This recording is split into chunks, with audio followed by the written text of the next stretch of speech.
അമ്മയ്ക്കിപ്പോ എങ്ങനെയുണ്ട്? അമ്മ ഐസിയുലാണ്. ബില്ലടക്കാൻ പറഞ്ഞിട്ടുണ്ട്. നമുക്ക് അടയ്ക്കാം. പേഷ്യന്റ് പേരെന്തായിരുന്നു? കല്യാണി. ഒരു 49,500 അടയ്ക്കണം കേട്ടോ. ജിപേ ആണോ ക്യാഷ് ആണോ? ജിപേ. ഞാൻ കൊടുത്തോളാം. 49,500 അല്ലേ? അയ്യോ നെറ്റ് ഇല്ലല്ലോ. നമുക്ക് എല്ലാവർക്കും ഇതേപോലെയുള്ള സിറ്റുവേഷൻ ഒരു പ്രാവശ്യമെങ്കിലും വന്നിട്ടുണ്ടാവും അല്ലേ? നമ്മളെല്ലാവരും ഇന്റർനെറ്റിനെ ഡിപ്പെൻഡ് ചെയ്ത് ജീവിച്ചുകൊണ്ടിരിക്കുന്ന ആൾക്കാരാണ്. ഒരു ദിവസം പോലും ഇന്റർനെറ്റ് ഇല്ലാതെ നമുക്ക് ആലോചിക്കാൻ പോലും പറ്റില്ല. ഇത് ശരിക്കും ഒരു മാജിക് പോലെയാണ് അല്ലേ? ഒരാൾ മെസ്സേജ് അയക്കുന്നു, അത് വിത്തിൻ സെക്കൻഡ്സ് മറ്റേ ആളെടുത്ത് എത്തുന്നു അല്ലേ? അപ്പൊ എങ്ങനെയാണ് ഈ മാജിക് വർക്ക് ചെയ്യണമെന്നുള്ളത് നമുക്കൊരു കുഞ്ഞു വീഡിയോ ആയിട്ട് കണ്ടാലോ?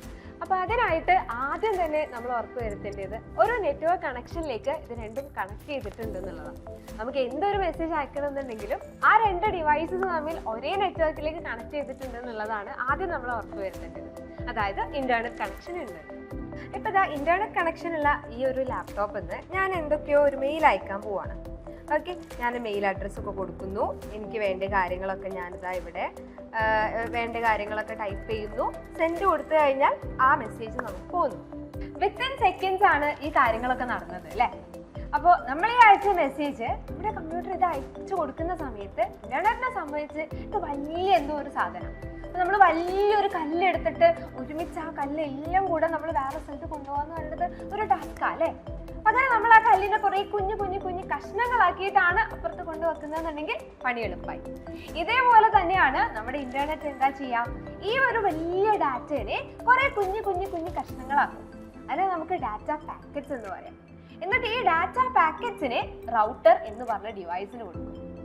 കമ്പ്യൂട്ടർ നെറ്റ്വർക്സിലൂടെ ഡാറ്റ ട്രാൻസ്ഫർ ചെയ്യാൻ വേണ്ടി ഹെൽപ്പ് ചെയ്യുന്ന ഡിവൈസ് ആണ് ഈ റൗട്ടർ എന്ന് പറഞ്ഞാൽ. അപ്പോൾ ഈ റൗട്ടറാണ് എല്ലാ പാക്കറ്റ്സിനെയും കറക്റ്റ് ഓർഡറിൽ എവിടേക്കാണോ ആ മെസ്സേജ് പോകേണ്ടത് അവിടേക്ക് എത്തിക്കുന്നത്, നമ്മുടെ ഡെസ്റ്റിനേഷൻ കമ്പ്യൂട്ടറിലേക്ക് എത്തിക്കുന്നത്. അപ്പോൾ നമുക്കൊക്കെ അഡ്രസ്സ് ഉണ്ട് അല്ലേ? നമ്മളൊക്കെ മനസ്സിലാക്കാൻ വേണ്ടിയിട്ട് നമുക്ക് അഡ്രസ്സ് ഉണ്ട്. അതേപോലെ ഓരോ സെർവറിനും യുണീക്ക് ആയിട്ടുള്ള അഡ്രസ്സ് ഉണ്ടാവും. അതിനെയാണ് നമ്മൾ IP അഡ്രസ് എന്ന് പറയാം.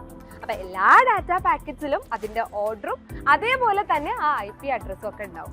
അങ്ങനെയാണ് കറക്റ്റ് ആയിട്ട് ഈ റൗട്ടർ നമ്മുടെ ഡെസ്റ്റിനേഷൻ കമ്പ്യൂട്ടറിലേക്ക് വിത്തിൻ സെക്കൻഡ്സ് ആ മെസ്സേജ് എത്തിക്കുന്നത്.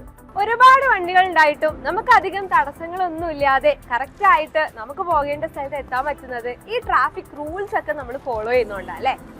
ഇതേപോലെ നമ്മൾ ആലോചിച്ച് നോക്കിക്കേ, ഇന്റർനെറ്റിൽ ഒരേ സമയം എത്ര മെസ്സേജ് ആയിരിക്കും നമ്മളൊക്കെ അയക്കുന്നത്. പക്ഷേ നമുക്ക് കറക്റ്റ് ആയിട്ട് നമ്മുടെ അടുത്ത് ആ മെസ്സേജ് എത്തുന്നുണ്ട്. ഇതിന്റെ കാരണം ഇതേപോലെയുള്ള കുറച്ച് റൂൾസ് ഒക്കെ ഫോളോ ചെയ്യുന്നതുകൊണ്ടാണ്. ഈ റൂൾസിനെ നമ്മൾ പ്രോട്ടോകോൾസ് എന്ന് പറയാം. ഇവിടെ നമ്മുടെ TCP/IP പ്രോട്ടോകോൾ ആണ് ഇന്റർനെറ്റിന് നമ്മൾ ഫോളോ ചെയ്യുന്നത്. അപ്പൊ എങ്ങനെയാണ് നമ്മൾ ഡെയിലി യൂസ് ചെയ്യുന്ന ഈ ഒരു ഇന്റർനെറ്റ് വർക്ക് ചെയ്യുന്നുള്ളത് നിങ്ങൾക്ക് എല്ലാവർക്കും ക്ലിയർ ആയിട്ടുണ്ടാവുമല്ലോ.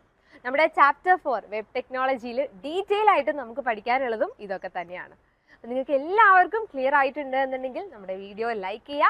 അതേപോലെ ഇന്റർനെറ്റിനെ കുറിച്ച് കൂടുതൽ ഇൻട്രസ്റ്റിംഗ് ആയിട്ടുള്ള എന്തെങ്കിലുമൊക്കെ കാര്യം നിങ്ങൾക്ക് അറിയണം എന്നുണ്ടെങ്കിൽ താഴെ നമ്മുടെ കമന്റ് സെക്ഷനിൽ കമന്റ് ചെയ്യുക.